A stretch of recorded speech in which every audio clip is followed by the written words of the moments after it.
ఇలాంటి స్వభావం కలిగి ఉన్నాడు యోసేపు. నమ్మకంగా, తండ్రికి అబద్ధం చెప్పకుండా, ఇంటి వారిని మోసం చేయకుండా, ఏ పని అప్పచెప్పినా అక్కడ ఏమైనా ప్రతిఫలం వస్తే అవి కరెక్ట్గా దేవునికి తండ్రికి అప్పగించడం, తండ్రి చెప్పిన పని నమ్మకంగా చేయడం.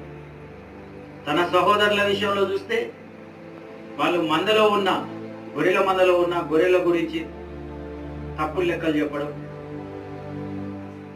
వాళ్ళే వాటిని కోసుకొని తిని, ఆ గొర్రెల కొన్నిట్లను వాళ్ళే వండుకొని తిని అవి అవి అడవి జంతువులు పట్టినాయని చెప్పడం, ఇలాంటి పనులు చేస్తున్న యోసేపు సహజంగానే ఫలించేటి కొమ్మ. ఆమె హల్లెలూయా.